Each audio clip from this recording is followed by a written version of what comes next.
Hey, what's going on, everyone? It's LTC Missy here, coming at you in another video. And in this video, I want to go over the situation with Fundsz, as I believe Fundsz is in the graveyard as it stands and everything like that. But you know, they're offering an opportunity, a slight chance, which I doubt is going to work, for you to be able to hopefully be able to plead for your funds back. And also, I'm going to go over a quick update over Vortic United and let you know what my final thoughts are. Although you already know that I believe it's an exit scam, it's a rug pull, it's a scam and everything like that. But I want to go into further detail, a little bit more explanation to why it is that. But before I do so, I'd like to say that I'm not a financial advisor. I do not advise on how to invest or spend their money. All I do is show opportunities that I believe that be beneficial to anyone around the world, and also go over opportunities that I believe that will not be beneficial to anyone around the world. So with that said, let's get into this video. Now, Fundsz was the last investment platform that was claiming to be doing trading through staking or something like that, with trading in general, that I was influenced into.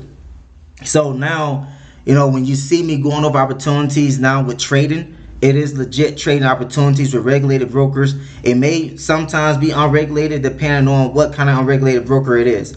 But Fundsz was one of those opportunities that I was influenced into by two gentlemen. You know, they say they did a research and everything like that, and I trusted their word, just like many of us do. You know, that's brand new to the cryptocurrency space, or you know, is still trying to find a way to earn passively in the cryptocurrency space.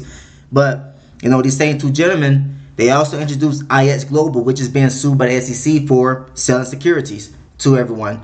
And also, they recently joined Vortic United as well. So it lets me know that, you know, these two gentlemen, although their heart's in the right place, they're not really doing the research completely. So I am no longer being influenced into these kind of platforms. Now, what is going on with Fundsz? CFTC has stepped in due to many people complaining about the withdrawal processes, which is rightfully understandable. Because the thing is, when you're putting your money into investment opportunities, you should be able to have access to your funds how you see fit. I completely understand that. You know, then, you know, everyone wants to use like, oh, it's a bank run, you know, this is not supposed to be used as a bank and everything like that. It's like, okay, well, you said that we can end up making this kind of money, and then we'll be able to withdraw this how we see fit.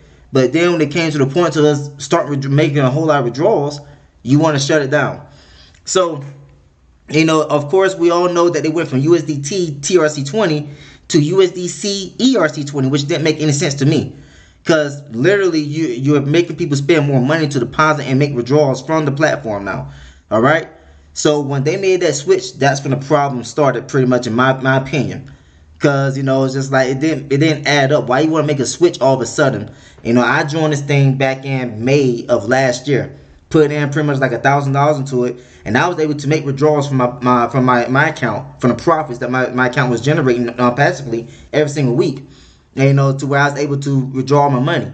Many of you got into this thing too late, or you was trying to get to the point where you was able to withdraw your money, and right when you was about to withdraw your money, be whole again, that's when everything stopped.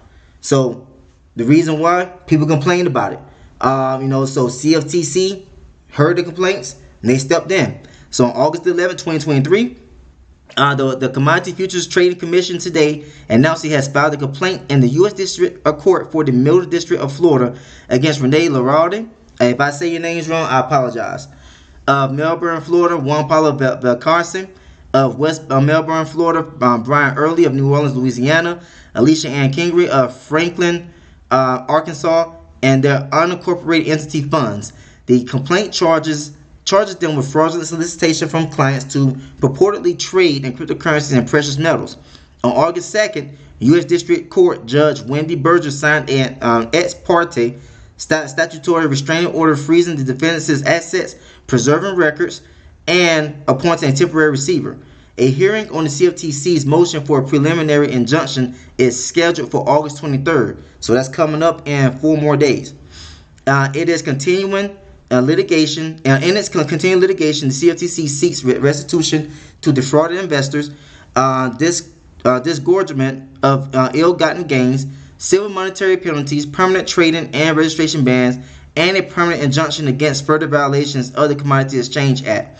So the CFTC continues to root out individuals who defraud customers in the cryptocurrency and precious metals markets, said Director of Enforcement Ian McGinley. Though the fraudsters purport to trade and their methods of attracting victims, in this case through social media, may have changed, the old adage, I don't know how you say that, adage, if something sounds too good to be true, it probably is, remains as valid as ever. So, case background. According to the complaint, from approximately October 2020 to the present, the defendant solicited participants with claims that Fundsz has historically produced over 3% returns per week using a proprietary algorithm for trading cryptocurrencies and precious metals, among other things they describe as their secret sauce. The defendants also claim they made on-time and accurate payments for 7 years and make claims that show a one-time $2,500 contribution to Fundsz can be expected to grow to $1 million within 48 months with no additional deposits. In addition, the complaint alleges the defendants have pitched Fundsz as if it had a charitable purpose, using the tagline "Fundsz for your cause," and falsely implying that contributing to Fundsz would support clean water, humanitarian health, education, and disaster relief efforts. This pitch was successful, as the defendants claim to have more than 14,000 participants, but in reality the complaint alleges Fundsz does not trade customer funds at all, and any customer gains are illusory, something like that, yeah. As the defendants simply make up fictional weekly returns to report to customers. Okay, so the CFTC cautions that orders requiring payment of funds to victims may not always result in the recovery of lost money because the wrongdoers may not have sufficient funds or assets. The Division of Enforcement staff responsible for this matter are Douglas Snodgrass, Matthew Edelstein, Stacy Pan, Elizabeth M. Street, Scott Williamson, and Robert Howell.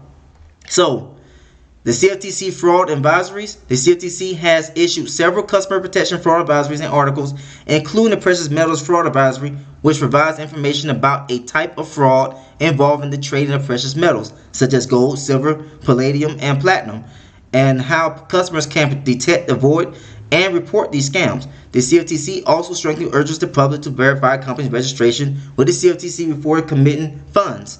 If unregistered, a customer should be wary of providing funds to that company. A company's registration status can be found using NFA Basic.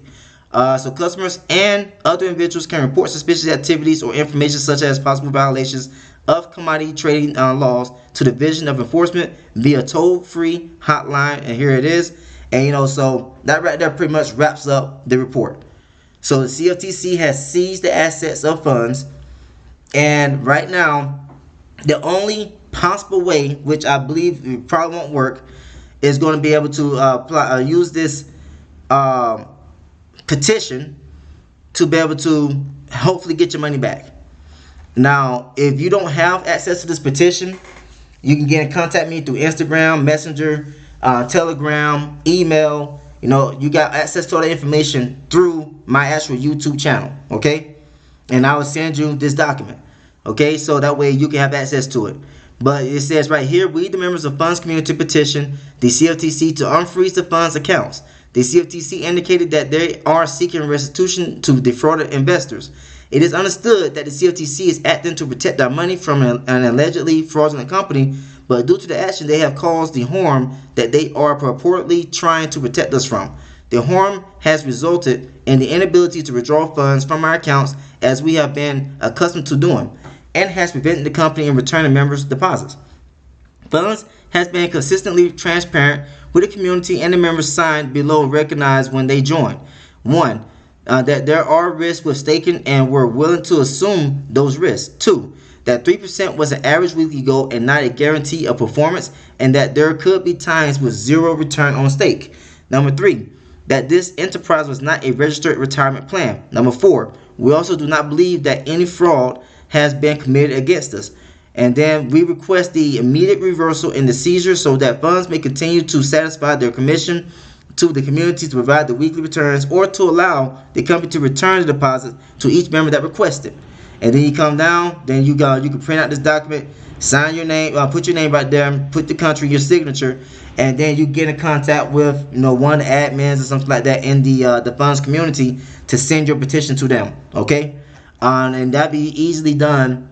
If you got access to someone's email from the admin, then send it to the email. If not, get in contact through Telegram directly and send them the petition, sign, and all that type of stuff, and then you should be good to go.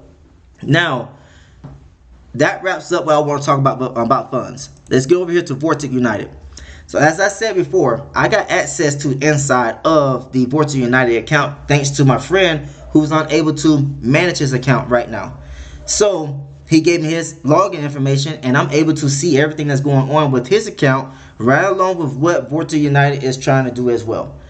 And yesterday when I did my video, I made a statement that they were supposed to be coming out with a new plan. Well, that new plan is now available, and the new plan is right here. It's package D.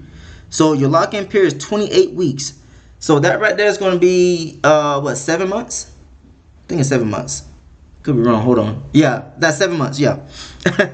So math can be off a little bit, but. So this is going to be paying out up to 1.4% daily, weekly 7%. So they give you another guarantee right here. And the minimum deposit is 30,000 USDT, all on Mondays through Friday, working days. Okay? Oh, and payouts on working days. So this is still going to be Monday through Friday as well. All right? Now, this is what I was waiting to see. I was wanting to see what they was going to ask for this new plan. $30,000 is a huge amount. Now, I understand that you got a shorter staking period and no lock-in period, but still, $30,000 is a whole lot to ask for. Which brings me to this right here. The reason why you're unable to withdraw is because the withdrawals became more than the deposits. So they had to freeze your ability to be able to withdraw and introduce a new plan at the same time where you can't withdraw.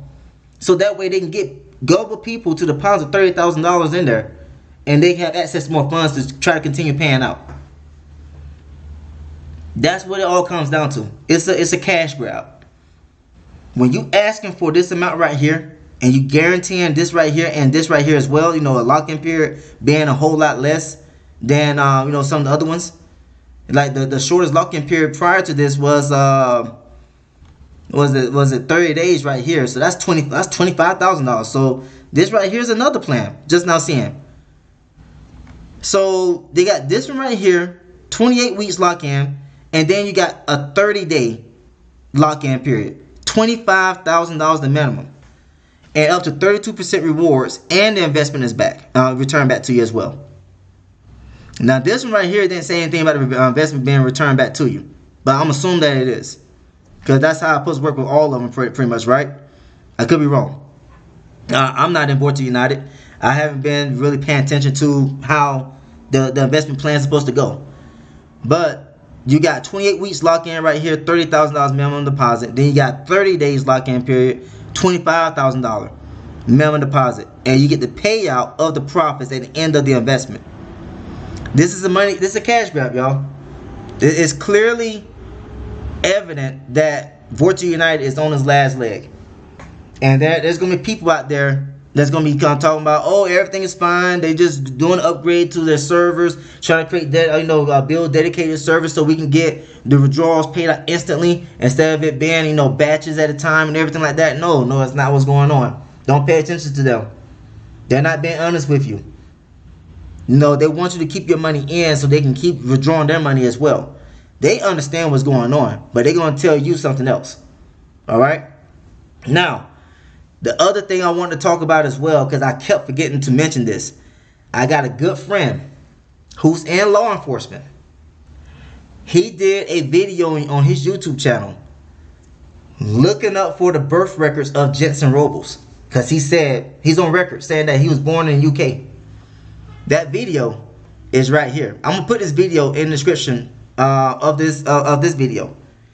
So if you want to see this video of him doing an actual legal search, as he is in law enforcement, and he could not find anything on Jensen Robles, whew, what more can you say to deny that this is an obvious Ponzi? This is an obvious scam. Link will be in the description of the video. And so if you want to look at this, it's only over 6 minutes 44 seconds long, pretty much. And he's literally in the search registry for birth certificates and everything like that to try to find Jensen Robles' name, as Jensen Robles' name never pops up. Just to let you know. But if you want to see it for yourself, the link will be in the description of the video. But anyways, that pretty much wraps up what I want to talk about in this video right here. If you like what you heard and saw, please like and subscribe to the channel. Also, feel free to share this video with other people. You know, Fundsz is done. Vortic United is pretty much done as well. And you know, this is going to be a learning experience for many people who are going to be hurt by these kind of investment opportunities. You know, so you know, like I said, I was involved in Fundsz. I was influenced into it, and this is the last trading platform that I was actually influenced into. Cause like once Novatech went down, I was like, no, I'm not joining any more of these kind of not being influenced to any more of these trading platforms. So Fundsz, I was influenced to last year in May, and then you know, you got all these other ones coming out. You got, you know, Verse Network, you know, Vortic United right here. CloudFi is gone. Look what happened to Match Spread. Look what happened to Coin Market Bull. All these trading platforms are now going away. So take it for what it is. Learn from it. Try to move on and do better going forward, like what I'm trying to do as well. Get into legal, legit opportunities. You know, if it's an unregulated broker, let it be with the unregulated broker that's been around for a long time, that's never had any complaint issues and all that type of stuff. But mainly try to look for a regulated broker that provides PAM accounts and copy trading strategies for you to follow hands-free if you're not the type of person that wants to learn how to trade. Alright, so that's all I have to say. Thanks for tuning in. I'll see you next time in this video. Take care, everyone.